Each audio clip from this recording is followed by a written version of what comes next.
Welcome everyone to today's webinar. I hope you found your way in.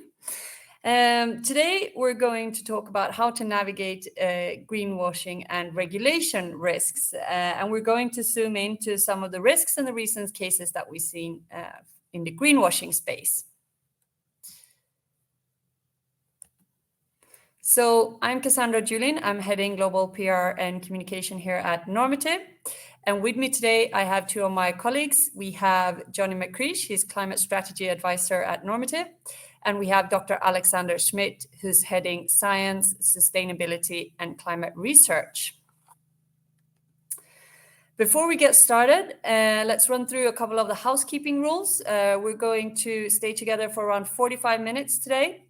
This webinar is recorded, so you can rewatch it and share it with colleagues afterwards. We have a Q&A section, so use that one for any questions that you might have to our panel later on. And after the webinar, we're going to give you a couple of quick questions. Please take a couple of minutes to answer those so that we can make sure we always get better and sharper. So without further ado, let me start telling you shortly about Normative for those that are new to us. Our vision is to make known and reduce the sustainability impact of all economic activities on the planet.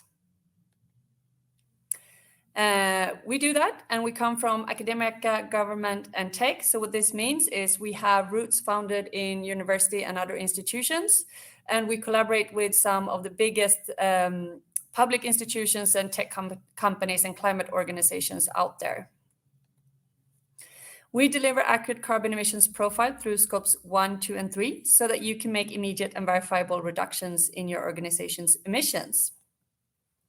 But why Normative? We deliver comprehensive coverage, meaning we cover scope 1, 2, and 3. We have intelligent automation so that we spend our time on the calculations and you spend your time on the reductions. And we're founded on a base of scientific integrity.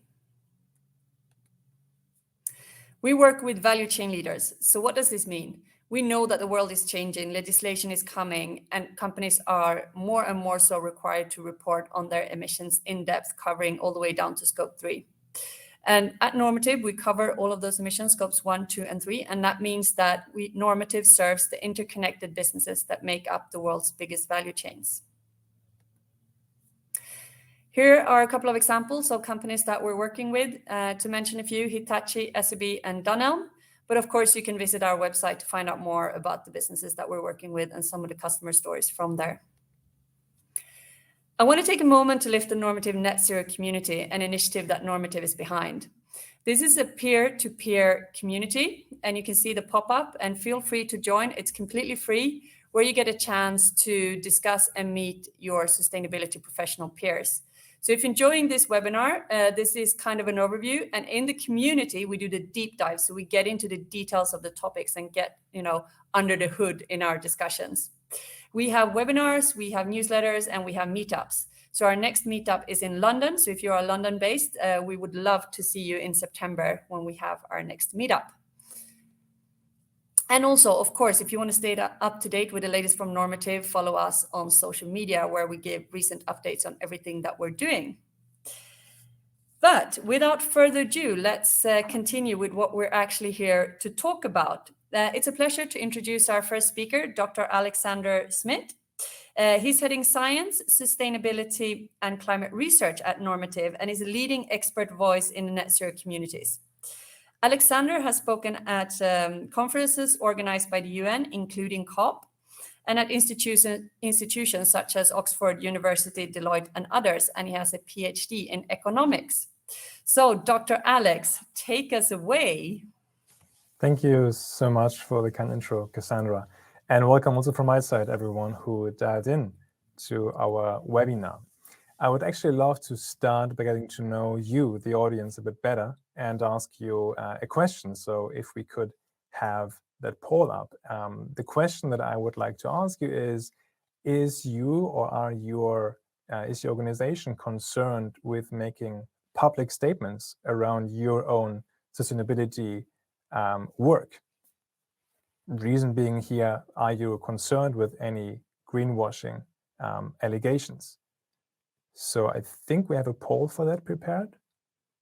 Let's see if we can get that up. Otherwise, it's a question that I would just like you to comment on in the chat, just so that we get to know a bit where you stand right now. Because it is a crucial question for many companies. How do you, or how do I, how does our company talk about our own sustainability work?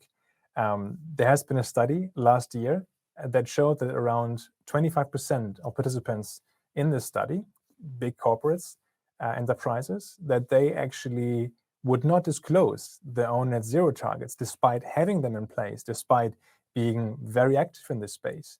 But they wouldn't disclose it because of fear of any public backlash in terms of greenwashing allegations or others. So, I mean, who could actually blame them? Because it does often, and that's why I'm curious to hear your thoughts and your impressions there, it can often appear to be a real minefield out there. You see a lot of headlines around companies that are facing these greenwashing allegations, oftentimes unintentionally so they didn't intend to actually greenwash any of their activities there. And then, of course, you have more and more regulations coming up. Maybe one of the reasons why you signed up for this webinar. There have been some developments, which we will talk about in a minute, in the EU and the UK around regulations, which are probably top of your mind right now. So the problem here, of course, is that when any step could be a misstep for a company, not just talking about, but doing sustainability work in the broadest sense, then what's the solution here?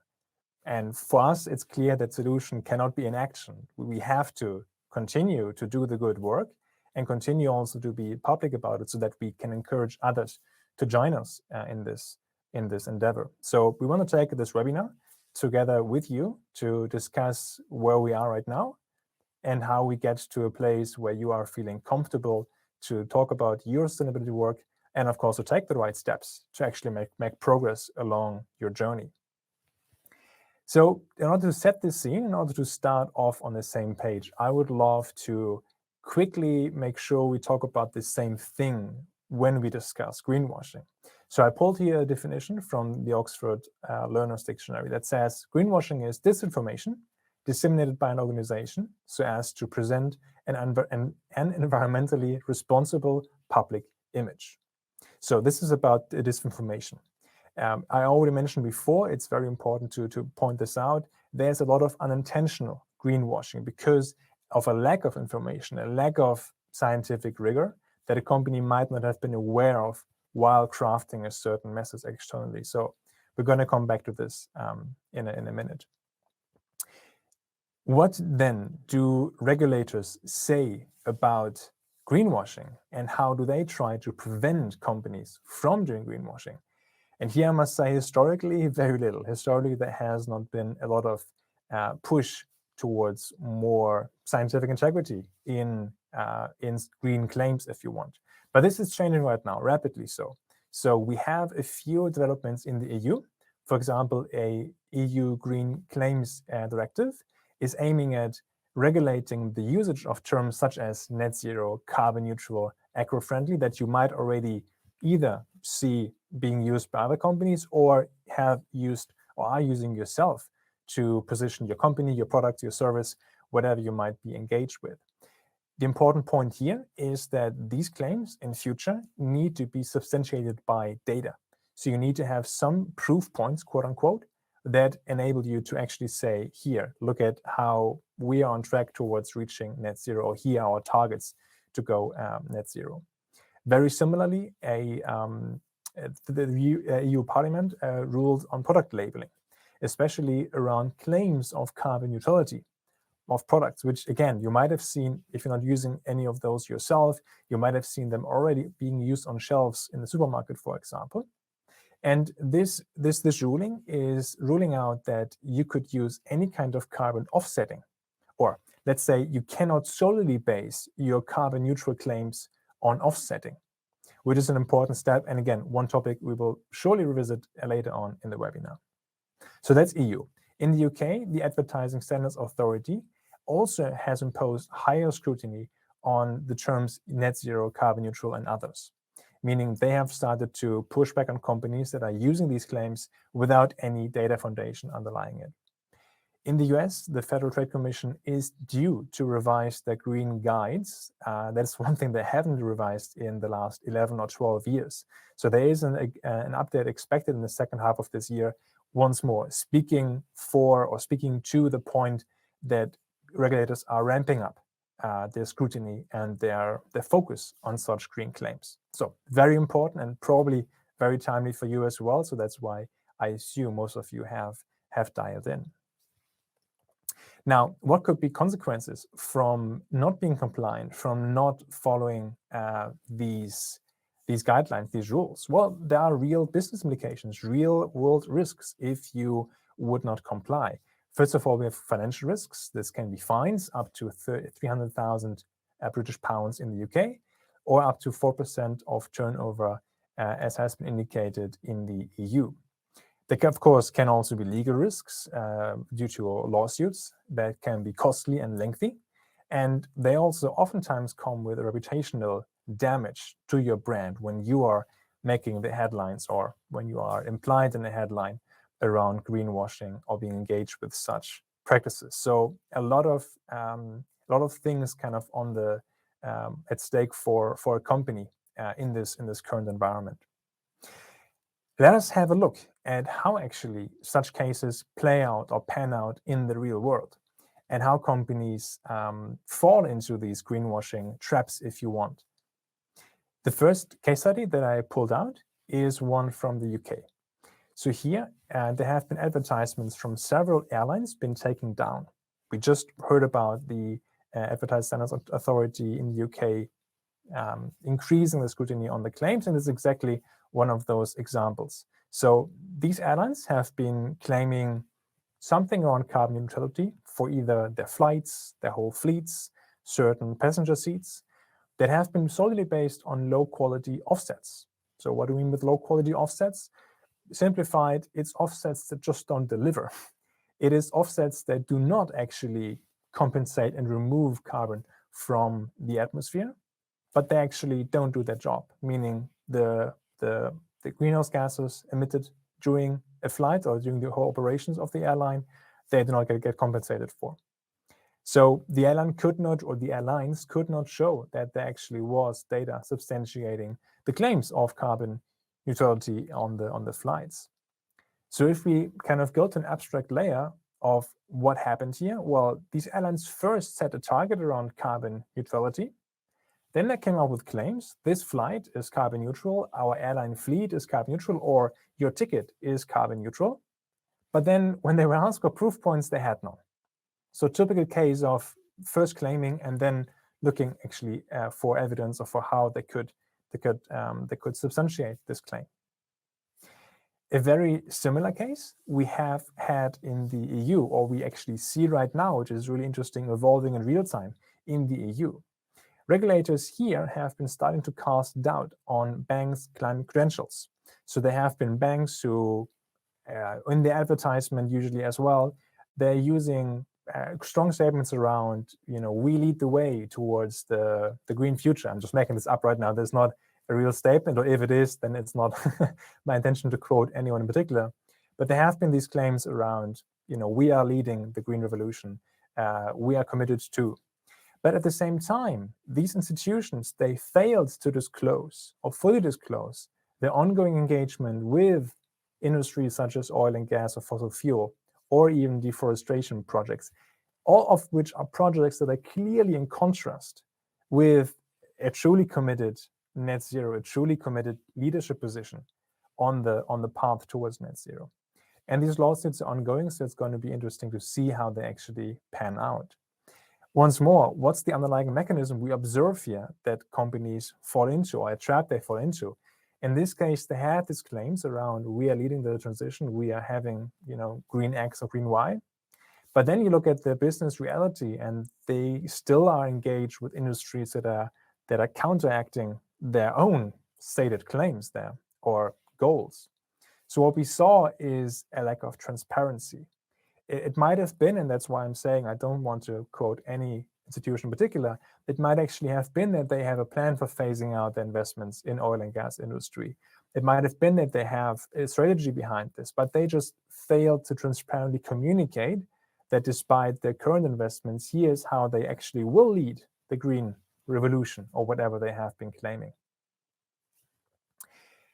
What does this lead to if we summarize the main trap that we often see companies falling into, how they fail to navigate the regulatory space, how they are risking what we saw before, legal fines, lawsuits, and or reputational damage? It's usually, if you look at it from a kind of top-down perspective, think of this as a bit of an iceberg where you see the top first, outside of the water. You see that they make bold or vague claims. We are carbon neutral. Your passenger, your ticket is carbon neutral, or we're leading the way to the green future. Bold and very vague claims.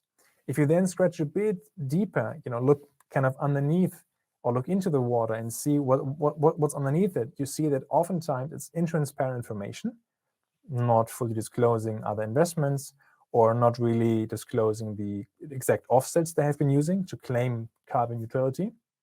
And if you then peel yet another layer back, you see that all of these targets often, they lack scientific rigor, integrity. So again, low quality offsets, or no strategy behind their phasing out of fossil fuel investments. And finally, the base layer here that we often see missing is data. Oftentimes, when you go into or you look at these cases, they have made these claims, they have made these targets, but they failed to actually substantiate them by strong data that would enable them to start from a mostly carbon data foundation and then building up the way from there. So in order to shed a bit more light on what this means for companies and practice and how they can better navigate this space, I would love to welcome my colleague, Johnny, here on stage. So Johnny is a climate strategy advisor at Normative, and he supports businesses within manufacturing, hospitality, educational sectors across the UK, EU, and North America. His customers include the ones the likes of UCL, NCC, AB, the Restaurant Group, and Grad Brothers. And of course, just as any climate strategy advisor at Normative, Johnny is certified with the Greenhouse Gas Protocol Corporate Value Chain Scope 3 standard. So potentially see a lot of them. Johnny, I'm super happy to have you with us to actually shed some more light on how companies that you're working with or that you have engaged with are trying to navigate this space. Great. How present do you feel are those concerns around greenwashing for companies that you engage with? Thanks, Alex. It's great to be here as well. And so I would say it's very common. So just like we saw in the poll earlier on, where I think around 2/3 of the people who voted today said that they were very worried about this, I find with the organizations that I speak to every day that they're all keen to do something around the climate and around sustainability. And ideally, they want to be seen to be doing it, but they always have questions about whether they're doing the right thing. They also wonder, will we get caught out for not being pure enough? And this leads to sometimes a degree of fear, which can even delay action, which is the worst case scenario, while organizations are considering the various implications to what they announce or what they're claiming. Yeah, very good point. The potential, the threat of not taking action because you're so kind of paralyzed by what's going on around you. So how do you then, Johnny, how do you respond to such concerns issued by or uttered by your clients? Yeah, so I will always start by supporting their intention to act on the climate or to do the right thing. Urgent climate action, as I'm sure everyone in the call today knows, it is essential and it should be encouraged. And it is also great to share these actions with the world, with your peers.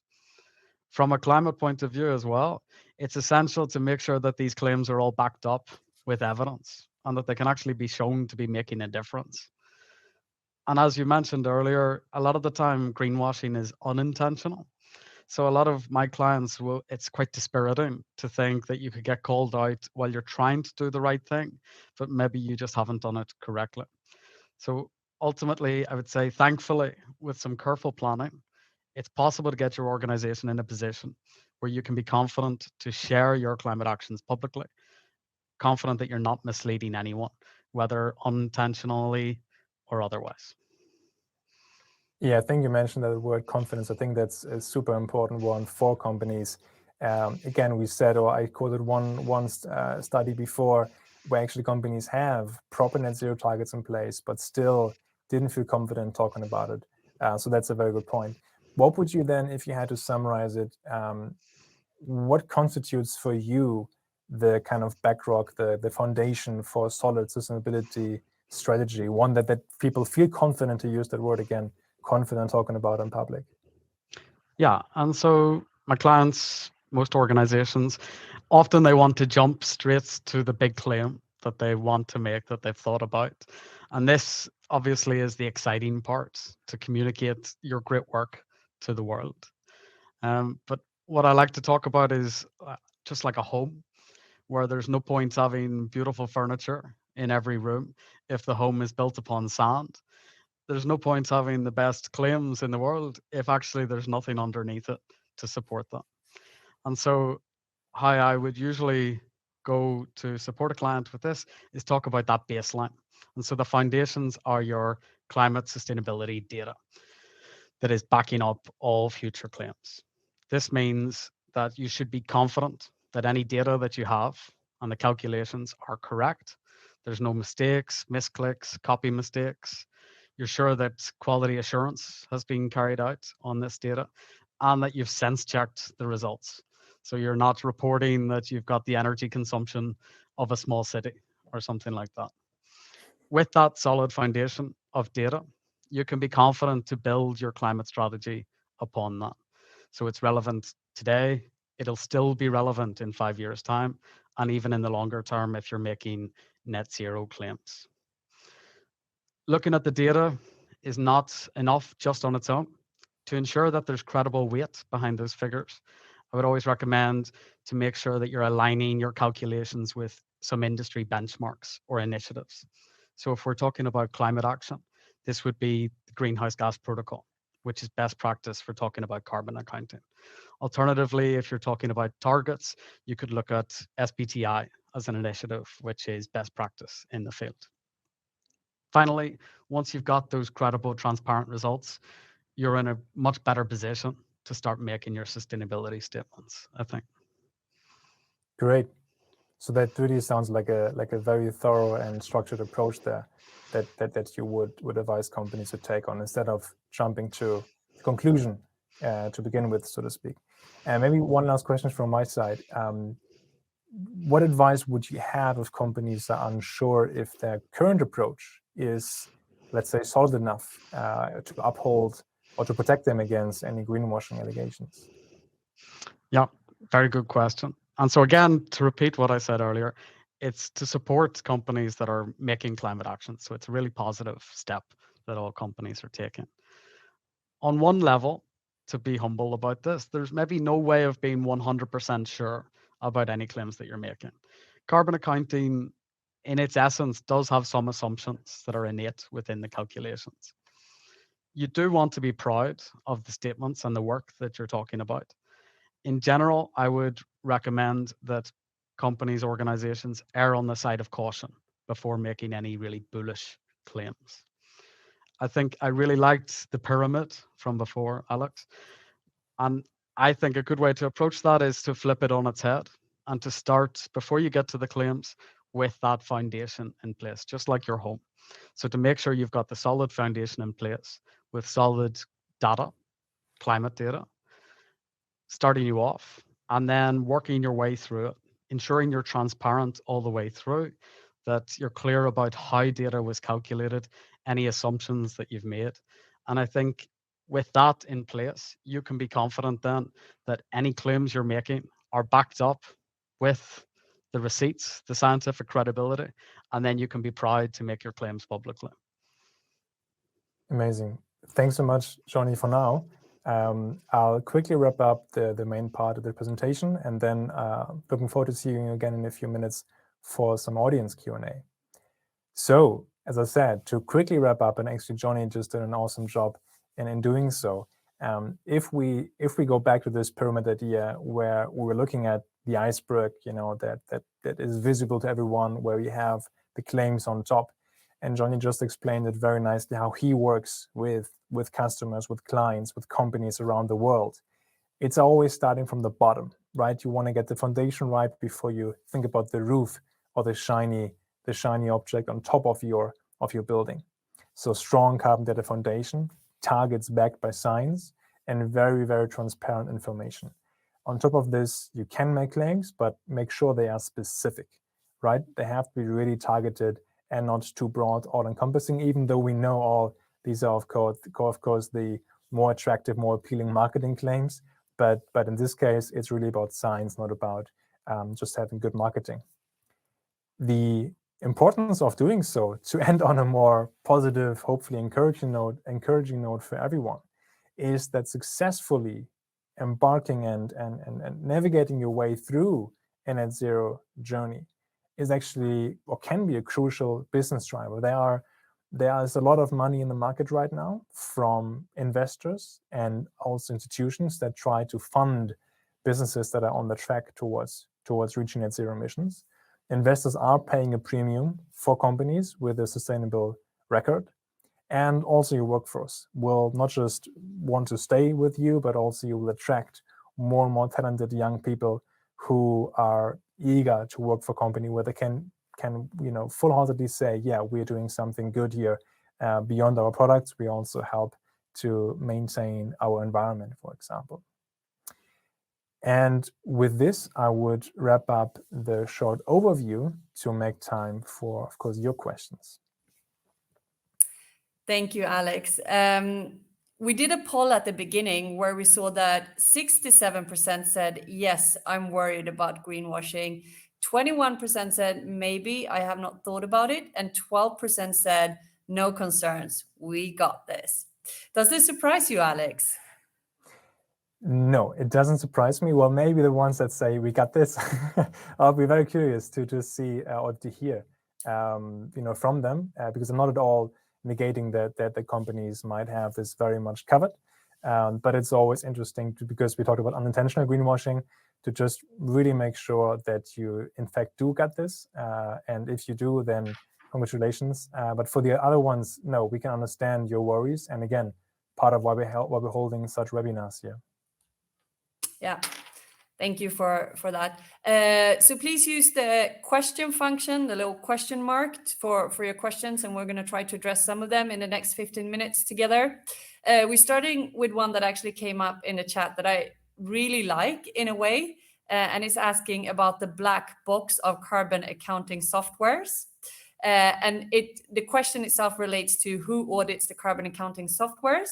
But I'd like to also add on to this question for you, Alex, because Normative has done a lot of work in terms of bringing transparency to the work that we're doing. But how can you as a business trust that your carbon accounting solution provides you with the right accuracy of data and the scientific integrity that you need? And how does Normative work with that? Yeah, I mean, absolutely valid question. Black boxes are never good, especially if it's about a topic around carbon accounting. Again, compared with your financial accounting, right? You don't want your financial accounting to be a black box. You want to know where numbers come from and where numbers go. So that's why we at Normative, because you already mentioned it, we are very much for transparency. I mean, everything we do is based on the greenhouse gas protocol. We have published a method paper that outlines in detail how calculations are being performed.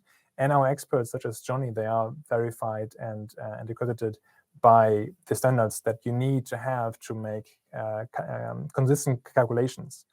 To the auditing part, we also agree that we as a carbon accounting provider shouldn't also be the kind of juror there, if you want. So we provide the calculations and companies can then afterwards get them audited, which customers of ours, by the way, they have done successfully so. There's also the option to submit targets to institutions like Science Based Targets Initiative. They once more test and verify that actually what you have said and what you have set out to do is actually the way to go. So all of this is, of course, part of our package for Normative, what we offer. And the transparency piece, I mean, beyond working together with you and others, is for us of utmost importance. Thank you. And you saw the little pop-up that came to your screen. If you'd like to book a demo with Normative and find out how we work, then you're welcome to do so. And our experts, such as Johnny and others, would be happy to take a conversation with you. We're starting to see the question rolling in now into the Q&A, which is great. This is kind of related. Can we use internal tools like life cycle assessment softwares, or does everything have to be third-party verified? How should you think as a business when you approach the different accounting data perspective? I can give it a start, and Johnny, of course, feel free to jump in there. We have to be really careful about what we talk about when we mean internal software. So we also know companies who started out with their own internal calculation engine, which usually is a spreadsheet, which is absolutely fine to just get your hands dirty, to try it out, to know a bit like, how to do this and where to start. But if you want to be serious about this, or if you really want to make sure that you got these numbers right, we of course do recommend using a proper software.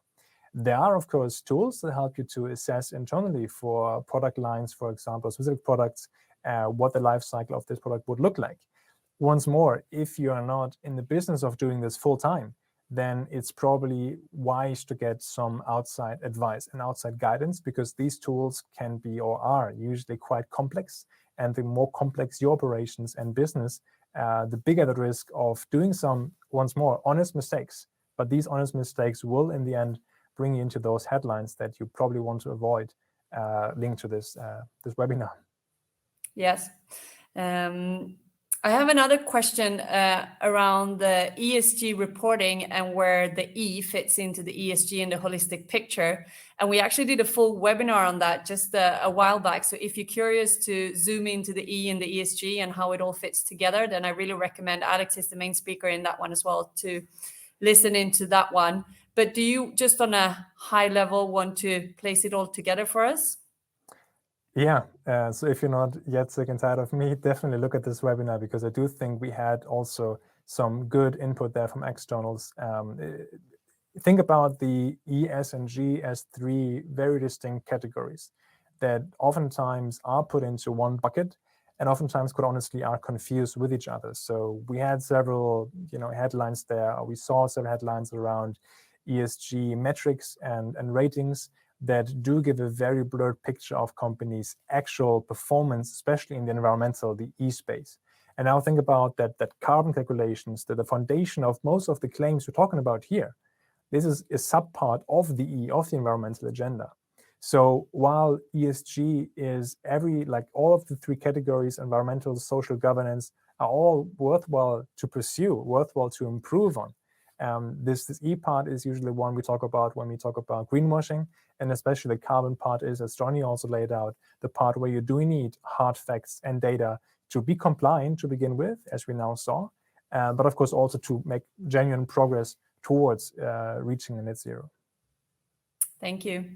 And here's a question for you, Johnny. So how do you recommend companies set ambitious and work towards, this must be relating to the targets, while on the journey to robustness, and remove the fear of greenwash from senior staff and put more faith in their sustainability professionals? So how do you empower the people driving sustainability and implementing the change to defend kind of their progress and their work, and in a way their statements internally, and get the buy-in?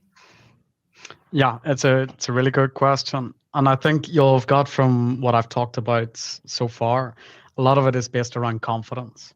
So often if I'm talking to the head of sustainability at an organization, I want to inspire confidence in them, that they are sure that the data that we're working on together is accurate and true. And that confidence is really helpful then whenever they're going to talk to their board about, here is the situation at the moment. Here are the targets that we need to set in place if we want to look at the latest science or to meet 1.5 degrees targets. And this is the plan that we need to put in place. So I think it's just to empower organizations with the confidence, with the data to back them up, and then lay out the facts. I think it's becoming less and less common that you'll find people that completely disagree with the need for climate action. Often people just need the how, or how are we going to get there? And so it's about inspiring people to start talking about that. Thank you. And Alex, I have a question for you. There is a lot of legislation on the horizon as well, and you dived into a couple now relating to greenwashing, but when it comes to carbon accounting space, it's obviously much wider, and there's a lot of more legislation into play and a lot of stuff happening, especially in the EU right now. Can you talk a little bit about that and also allude to what we have in the pipeline and as educational resources within normative when it comes to legislation, but very much noting that this is not legal advice. What we're doing here today, we're giving insights into a topic. Definitely. And also there, another disclaimer, if you want to have even more insights, especially on legislation, it can be a very complex space. Next webinar in August is going to be entirely devoted to legislation, the whole environment, etc. So please dial in there, because we can't possibly answer all the questions to this year. So quickly, just summarizing, Sandra, you already painted a very nice picture there, or accurate picture as well. Strongest right now in terms of legislation, regulation globally, I would say, is the EU and the UK. In the EU, it is the so-called CSRD, which is about to, well, it's already in place, but the details are still being hashed out. But it will become reality for around 50,000 companies in the EU, but importantly, also companies that have business operations in the EU. So even though you might not be here locally placed, it might be still relevant for you. And it's all around transparency across your value chain. In the UK, we have a similar regulation, streamlined energy and carbon reporting, the SECR. That's another acronym you should probably have heard before. It's focusing on Scope 1 and Scope 2 emissions, with several encouragements for Scope 3 disclosures, and they can only be expected to be further increased. In the US, we have still pending the proposal from the SEC that might or might not be verified anytime soon. Once more, it would encourage and it would mandate companies to disclose their full emissions across the value chain. So the overall topic is value chain emissions are getting more and more attention and scrutiny, and will be part of your, have to be part of your disclosure portfolio moving forward. Thank you. A question on greenwashing indicators. Are there any red flags when looking at a company? Maybe you want to take a crack at this, Johnny.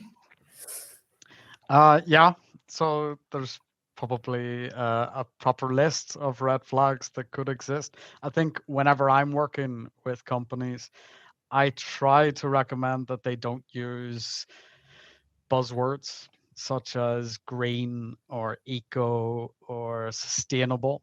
So try to avoid using those in your big claim, because they're hefty words that could mean everything but also nothing. And so usually the recommendation when you get to the point where you're making claims is specific is terrific.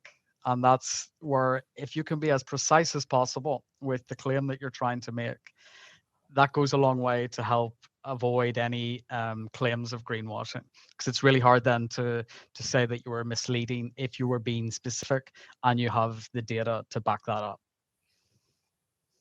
Yeah, thank you. Do you have anything to add to that, Alex? Or no, brilliant. Again, just think about this iceberg example of, you often see the tip, and these are bold and vague claims, and that's for me usually always a red flag when they have to use this method of, bold and vague claims like this ticket is carbon neutral.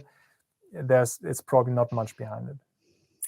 And on that note, can you elaborate on the difference between carbon neutral and net zero, and where to kind of watch your steps? Yeah, very good points. Thanks for bringing it up. And it's such an important topic, and I hope I do it justice by just 1-2 minutes. But again, we have an insights post also around this topic, so please follow up there. It's really, really important to educate yourself on this material. And it's also the basis of most of the greenwashing allegations we see right now in the media. So the problem here is that, in essence, they both, carbon neutral and net zero, refer to the same end state. The end state is one in which you as an organization, individual, society, don't further contribute on sum total to more accumulation of greenhouse gases in the atmosphere, because everything that we put in is going to be absorbed by proper carbon removals.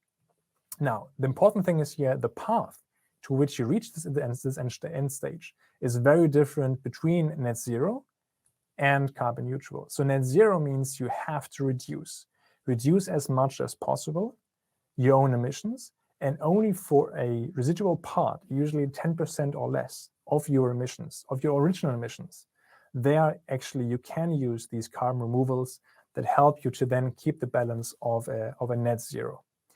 Carbon neutrality however, does not make this requirement, does not require you to reduce. That's why you saw these airline examples of tickets that say, hey, we're carbon neutral. Of course, they have not invented suddenly overnight another airplane that flies without emissions. They have compensated for pretty much everything through removals. And again, this might not sound as bad because, well, if the end state is the same, what are we talking about here? The problem is, think about it like this, that you are basing your claims and your strategy on a system where you're dependent on some kind of vacuum cleaner, pulling out the carbon out of the atmosphere, while continuing to blow up more and more carbon. But if this vacuum cleaner is broken, and we have oftentimes seen that carbon offsets removals that are not there where they promise to be right now, they actually don't suck carbon out of the atmosphere. So then you're still polluting and you don't manage to drag it out of the atmosphere. So net, you will contribute to more and more emissions in the atmosphere, though you stated to be carbon neutral. So that's in essence the issue with carbon neutrality. Yeah. And what we in fact see in reality is that very often it's cheaper to do the reduction work than to start offsetting or looking at different climate investments, because the ones that are rigorous enough to be credible today are also priced thereafter. So reduction always comes first in terms of the first step towards net zero. We're running towards an end. I do have a question that I'd like to bring up that I think it's Alex, you were making some assumptions on carbon accounting, and like this person asks if you can elaborate a little bit on what those are. I think that's probably in the methodology paper, so that's the best place to go and dig for them, right? But he's also asking, what do you expect to change in the next few years? And I think that's a really interesting one when it comes to carbon accounting and the assumptions that we make. Yeah. I mean, happy to engage with whoever asked a question in more detail, because it is something that, I mean, I don't have a glass ball, like looking into the future entirely, like what will come there. What we do see, of course, is more and more, hopefully, more and more convergence in the data foundation, that we talk about the same set of data, that this will become more widely available for companies to actually use. I mean, we at Normative, we already have, for example, a free tool out there that's based on greenhouse gas protocol, the business carbon calculator, that you can use today as a smaller company to just get started on the journey. So we hope we see more of this. In carbon accounting, the guidelines, greenhouse gas protocol and others, they are constantly evolving to actually fill some of the, or to patch some of the gaps that we have uncovered over the past decade or so, to make carbon accounting a more reliable or even more scrutinized, if you want, industry, so that you can compare footprints better and better, and that the data foundation is the same. So the space is evolving. Again, regulations will play a big role in getting companies to align with greenhouse gas protocol and others, and having, of course, a trusted platform and advisor that does all this for you, that does the alignment, that does the science-based targets, that does know about regulations. That, of course, is kind of your insurance moving forward to actually be on track and to, as much as possible, reduce the risk of greenwashing allegations. Thank you, Alex. And just the last few words, I want to lift two cases where we've seen them really successfully addressing the data accuracy gap. And the first one that I'd like to mention is Hitachi Rail, that when we started working with them, you know, they're a big, large enterprise. They have millions of lines of invoices to look at. And just from a research perspective, that is a challenge. But once we started working with Normative and streamlining this, they actually found out that there's 9 times up the emissions than they were originally thinking. So they really found and addressed this accuracy gap and improving the accuracy of their data by working with Normative, which again, it makes a lot of sense, because if you are to spend your efforts on reduction work, you want to put, you want to get the most bang for the buck. So you want to make sure that you're putting the reduction work in place where it actually matters. And the same we had with MTC, another UK-based company with a foot in the government, that, after they started working with Normative, they actually had a 400% increase of emissions, which, from an accuracy perspective, it's a huge step for them to actually know where their biggest emissions are and being able to start working with their supply chain from that perspective. But our time is coming to an end. So with that, we have climate experts always ready to talk to you. So feel free to reach out to us and book a demo if you want to get more into the details. This webinar is recorded and will be available afterwards. Our next webinar will zoom into the legislation, so I look forward to continue the discussion with Alexander on that topic in a month's time. And now please take 30 seconds to answer 3 simple questions before you log off so that we can get better at our webinars. Thank you, Johnny. Thank you, Alexander, for joining us. Thank you, everyone who listened in. And with that, I'd like to wish you all a great rest of the day.